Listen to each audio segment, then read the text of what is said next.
Hard to be a god is great. I think it would be a great entrance point into the Strugatskys. It's more accessible than the other ones that I've read. I would say including Roadside Picnic because it follows a more formulaic or more familiar plot structure. It's a lot like those Star Trek episodes where the Federation workers, the Federation Federates, the Starfleet guys, Jesus Christ, the spacemen in Star Trek go to an alien world and they observe passively and invisibly, and then events unfold that forces their hand and forces them to question if they should follow the Prime Directive or not. The Prime Directive, for those of you who are normal, means it's non-participation. The Starfleet commanders, the Starfleeters, believe that any intervention technologically or culturally can pollute a non-initiated alien civilization that's not part of the Federation. Oh, we have a friend. We have a little hermit friend.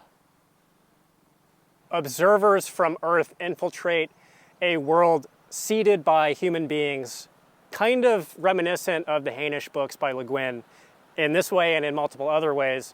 Go to this planet where people are not stuck, people are at like a medieval level of technological development and culture, and they infiltrate the society posing as nobility who have powers technologically that render them essentially gods. These Earth people are following a model of sociology that has the pretense of being able to map and predict all the developments of history and technology, kind of like in Foundation, and maybe, just maybe, at a stretch, it could be considered a satire of the sort of teleological Marxism, meaning history points towards an inevitable conclusion of the death of capitalism and the rise of socialism. Confidence in this theoretical system's soundness is brought into question when fascism organically arises on this new world way before it's supposed to. And the protagonist, still tethered to this objectivity that's imposed upon him, gets wrapped up in the unraveling of this society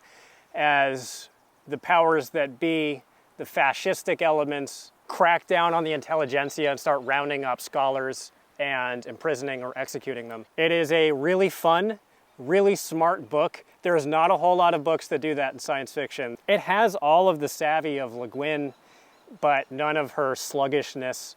As much as I like Le Guin, I always have to offer this note of conditionality in my praise of her, that her books are dull. The Strugatskys are not dull, and they have a sort of barroom brawling sensibility. It's a little less subtle than the other Strugatskys that I have read. I think it was earlier in their career, so that's not a huge shocker. It's a little bit on the nose. There is that element of the subtle dig at Marxist orthodoxy nestled in the broader critique of fascism and also religious orthodoxy and the close bedfellowy between the two. I know that I'm going to be asked and cajoled about the movie if I've seen it or that I should see it. I haven't seen it. Yes, I will see it. Big recommend. I think that it's kind of for everybody. Read it. It's good.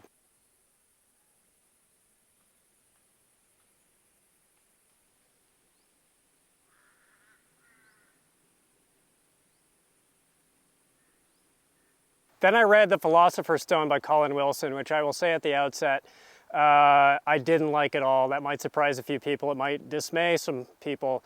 I thought it was quite poor. It certainly was not for me. I will put it that way. It is a piece of philosophy and New Age writing / cosmic horror all bundled up together in the form of a science fiction novel. It's about a young man who apprentices himself to a country gentleman of means who is also a scholar, well-read across the sciences and humanities, takes this kid under his wing and teaches him how to think and how to be a scholar himself. The kid embarks on a voyage of the mind, becomes really fascinated by questions of cellular death as they relate to questions of consciousness and the mind. And this points the novel in the direction that it heads for at least the first half before it takes a dogleg off into weirdo territory. Wilson carefully develops a sequence of revelations of bigger and bigger ideas. This is a tiny bit of spoilerism that I'm getting into. I don't think that you should care, but anyway, minor spoiler alert here. The book posits, and it turns out Colin Wilson also posits. I thought that this was just a piece of speculation in this science fiction work, but I guess this is what Wilson actually believed. Longevity is based on force of will, concentration of the mind, absence of negativity in your life, and a use of executive function in the mind of concentrated attention and novel experiences and peak experience.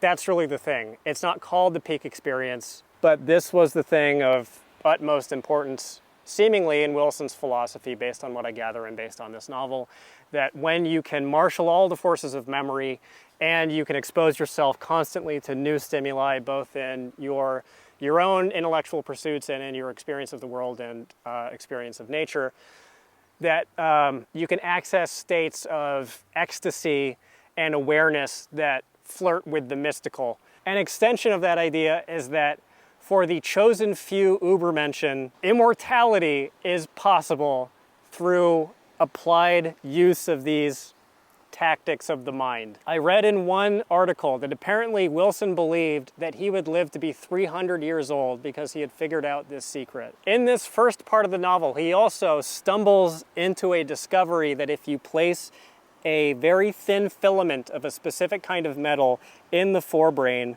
that it opens up an ability to access psychic states of intuition. I think that's in the first half. Maybe it's in the early part of the second half, but this is the direction that the book goes. The protagonist, whose name I don't recall, and a sidekick of his, perform this operation on many people to spectacular results of alleviating all that ails them and giving them these remarkable powers of insight that are seemingly magical. And then they perform the operation upon one another, and from there on become psychic detectives, tracking down a cosmic Lovecraftian mystery / horror to do with the Mayans and the Necronomicon.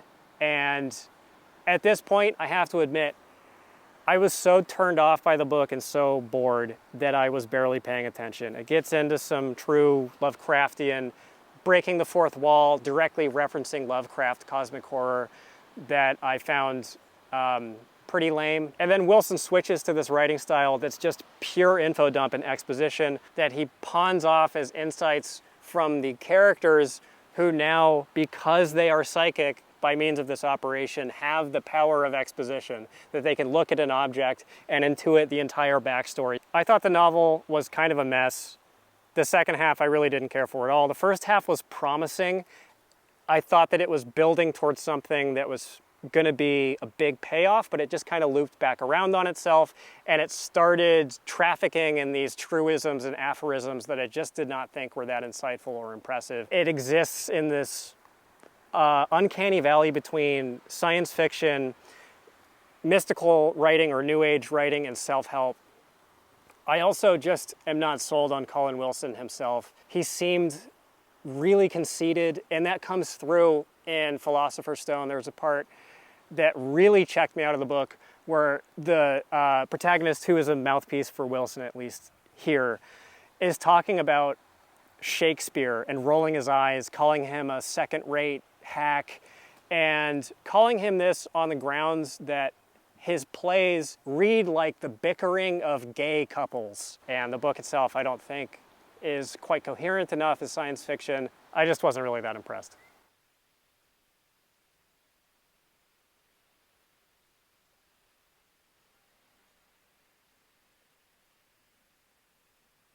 Thankfully, I had a very different experience reading The Inverted World by Christopher Priest, the late Christopher Priest. This is his most famous novel.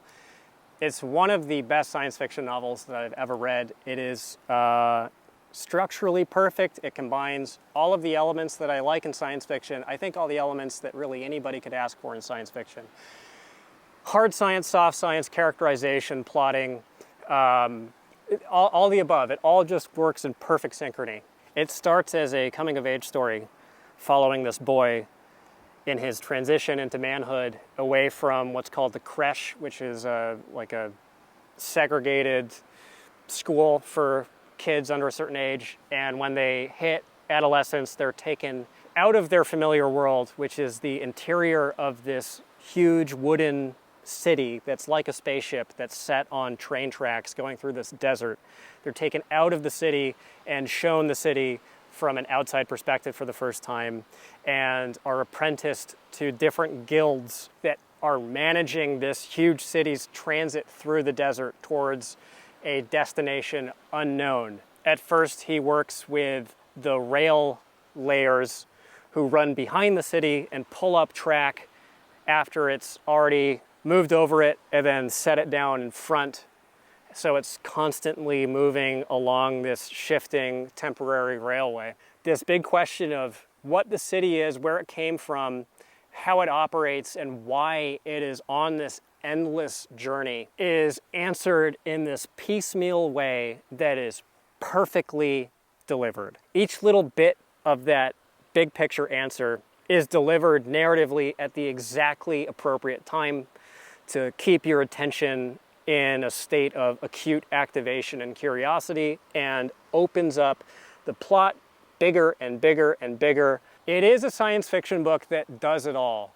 The hard science of the how and why of the city's movement and strange goings on is as hard, as crunchy, as technical as anything that I've read from other hard science fiction writers. And the softer side of it, the anthropological side, the sociological, political, and emotional, interpersonal elements of the story, everything that takes place, especially within the city, is, again, firing on all cylinders, worthy of Le Guin, to invoke her for the second time, worthy of Silverberg, worthy of the greats. The prose is extremely competent without being showy, zero misplaced words. There are no dangling loose threads. Nothing in there is out of place. I had a great sense of relief when I was reading it and having this experience, because had it been anything less than essentially perfect, I would have been in the position of having to choose whether I wanted to criticize someone who recently passed away. At no point did I feel that pressure, and I don't now. I have nothing critical to say about the book. If there is a criticism to be offered, it's that it didn't carry me quite over that cusp of the reading experience being really deeply moving. It doesn't quite have that mega X factor, but it does have the X factor, an X factor. Absolutely recommend it. Cannot really recommend it highly enough. It'll probably be on the next top 15. If you like these reviews, I do individual book reviews on Patreon. $5 gets you everything, and I update there all the time. Thanks for watching.